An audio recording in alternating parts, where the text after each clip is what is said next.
ओम गणेशाय नमः। ओम पार्वती पतये नमः। हर हर महादेव। आप सभी का आपके अपने चैनल दी भक्ति स्टोरी में हार्दिक अभिनंदन है। आप सभी को महाशिवरात्रि की ढेर सारी शुभकामनाएं। भगवान भोलेनाथ और माता पार्वती की कृपा से आप सबकी सभी मनोकामनाएं पूर्ण हो। आइए आज आप सुनेंगे महाशिवरात्रि व्रत की कथा। महाशिवरात्रि व्रत में शिवरात्रि व्रत की कथा का पाठ करना बहुत ही शुभ फलदायी बताया गया है। शिव पुराण में भी इस व्रत की महिमा बताई गई है। शिव पुराण के अनुसार जाने अनजाने में भी जो मनुष्य और जीव महाशिवरात्रि का व्रत कर लेता है वह शिव कृपा का भागी बन जाता है और उससे यमराज के दूत भी दूर रहते हैं। इसलिए महाशिवरात्रि व्रत में शिव भक्तों को महाशिवरात्रि की इस कथा का पाठ जरूर करना चाहिए। तो आइए भगवान भोलेनाथ और माता पार्वती के श्री चरणों में नमन करते हुए महाशिवरात्रि व्रत कथा का श्रवण करते हैं। प्रेम से बोलिए उमा महेश की जय। महाशिवरात्रि व्रत कथा। पूर्व काल की बात है। चित्रभानु नामक एक शिकारी था। जानवरों की हत्या करके वह अपने परिवार को पालता था। वह एक साहूकार का कर्जदार था, लेकिन उसका ऋण समय पर न चुका सका। क्रोधित साहूकार ने शिकारी को शिव मठ में बंदी बना लिया। संयोग से उस दिन शिवरात्रि थी। शिकारी ध्यानमग्न होकर शिव संबंधी धार्मिक बातें सुनता रहा। चतुर्दशी को उसने शिवरात्रि व्रत की कथा भी सुनी। शाम होते ही साहूकार ने उसे अपने पास बुलाया और ऋण चुकाने के विषय में बात की। शिकारी अगले दिन सारा ऋण लौटा देने का वचन देकर बंधन से छूट गया। अपनी दिनचर्या की भांति वह जंगल में शिकार के लिए निकला, लेकिन दिन भर बंदी गृह में रहने के कारण भूख प्यास से व्याकुल था। शिकार खोजता हुआ वह बहुत दूर निकल गया। जब अंधकार हो गया तो उसने विचार किया कि रात जंगल में ही बितानी पड़ेगी। वह वन में एक तालाब के किनारे एक बेल के पेड़ पर चढ़कर रात बीतने का इंतजार करने लगा। बेलपत्र के वृक्ष के नीचे शिवलिंग था, जो बेलपत्रों से ढका हुआ था। शिकारी को उसका पता न चला। पड़ाव बनाते समय उसने जो टहनियां तोड़ी वे संजोग से शिवलिंग पर गिरती चली गई। इस प्रकार दिन भर भूखे प्यासे शिकारी का व्रत भी हो गया और शिवलिंग पर बेलपत्र भी चढ़ गए। एक पहर रात्रि बीत जाने पर एक गर्भवती हिरनी तालाब पर पानी पीने पहुंची। शिकारी ने धनुष पर तीर चढ़ाकर ज्यों ही प्रत्यंचा खींची। हिरनी बोली, मैं गर्भवती हूँ, शीघ्र ही प्रसव करूंगी। तुम एक साथ दो जीवों की हत्या करोगे, जो ठीक नहीं है। मैं बच्चे को जन्म देकर शीघ्र ही तुम्हारे समक्ष प्रस्तुत हो जाऊंगी, तब मार लेना। शिकारी ने प्रत्यंचा ढीली कर दी और हिरनी जंगली झाड़ियों में लुप्त हो गई।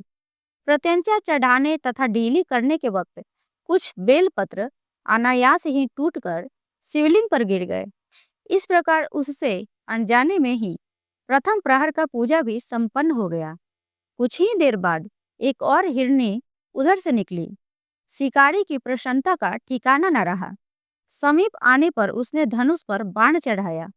तब उसे देख हिरनी ने विनम्रतापूर्वक निवेदन किया कि हे शिकारी, मैं थोड़ी देर पहले ऋतु से निर्वित हुई हूँ, कामातुर विरहिणी हूँ, अपने प्रिय की खोज में भटक रही हूँ। मैं अपने पति से मिलकर शीघ्र ही तुम्हारे पास आ जाऊंगी। शिकारी ने उसे भी जाने दिया। 2 बार शिकार को खोकर उसका माथा टनका। वह चिंता में पड़ गया। रात्रि का आखिरी पहर बीत रहा था।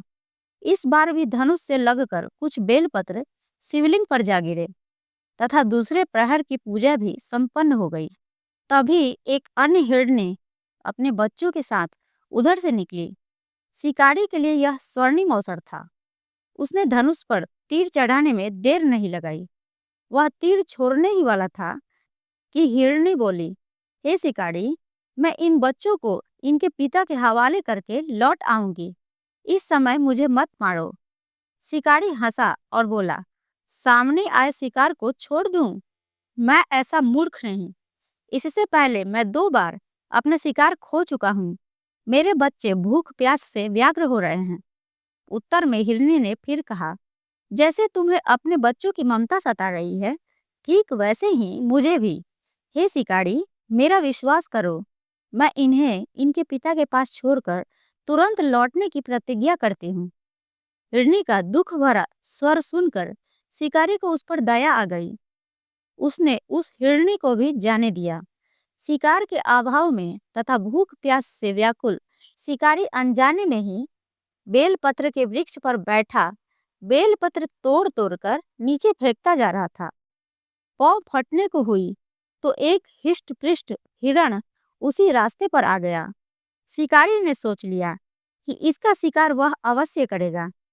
शिकारी की तनी प्रत्यंचा देख हिरण विनीत स्वर में बोला, हे शिकारी, यदि तुमने मुझसे पूर्व आने वाली 3 हिरणियों तथा छोटे छोटे बच्चों को मार डाला है, तो मुझे भी मारने में विलम्ब न करो, ताकि मुझे उनके वियोग में एक क्षण भी दुख न सहना पड़े। मैं उन हिरणियों का पति हूँ। यदि तुमने उन्हें जीवन दान दिया है, तो मुझे भी कुछ क्षण का जीवन देने की कृपा करो। मैं उनसे मिलकर तुम्हारे समक्ष उपस्थित हो जाऊंगा। मृग की बात सुनते ही शिकारी के सामने पूरी रात का घटनाचक्र घूम गया। उसने सारी कथा मृग को सुना दी। तब मृग ने कहा, मेरी तीनों पत्नियां जिस प्रकार प्रतिज्ञाबद्ध होकर गई हैं, मेरी मृत्यु से अपने धर्म का पालन नहीं कर पाएंगी। अतः जैसे तुमने उन्हें विश्वास पात्र मानकर छोड़ा है, वैसे ही मुझे भी जाने दो। मैं उन सब के साथ तुम्हारे सामने शीघ्र ही उपस्थित होता हूँ। शिकारी ने उसे भी जाने दिया। इस प्रकार प्रातः हो आई। उपवास, रात्रि जागरण तथा शिवलिंग पर बेलपत्र चढ़ने से अनजाने में ही पर शिवरात्रि की पूजा पूर्ण हो गई। पर अनजाने में ही की हुई पूजन का परिणाम उसे तत्काल मिला। शिकारी का हिंसक हृदय निर्मल हो गया। उसमें भगवत शक्ति का वास हो गया। थोड़ी ही देर बाद वह हिरण सपरिवार शिकारी के समक्ष उपस्थित हो गया, ताकि वह उनका शिकार कर सके। किंतु जंगली पशुओं की ऐसी सत्यता, सात्विकता एवं सामूहिक प्रेम भावना देखकर शिकारी को बड़ी ग्लानि हुई। उसने हिरण परिवार को जीवन दान दे दिया।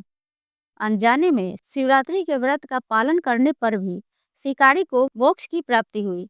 जब मृत्यु काल में यमदूत उसके जीव को ले जाने आए, तो शिवगणों ने उन्हें वापस भेज दिया तथा शिकारी को शिवलोक ले गए। शिव जी की कृपा से ही अपने इस जन्म में राजा चित्रभानु अपने पिछले जन्म को याद रख पाए तथा महाशिवरात्रि के महत्व को जानकर उसका अगले जन्म में भी पालन कर पाए। इस प्रकार महाशिवरात्रि व्रत की कथा पूर्ण हुई। प्रेम से बोलिए भगवान भोलेनाथ की जय, माता पार्वती की जय। तो आशा करती हूँ कि आप सबको यह वीडियो पसंद आई होगी। वीडियो पसंद आई हो तो वीडियो को लाइक करें, शेयर करें, चैनल को सब्सक्राइब करें और कमेंट बॉक्स में हर हर महादेव अवश्य लिखें। मिलते हैं अगले वीडियो में, तब तक के लिए जय भोलेनाथ।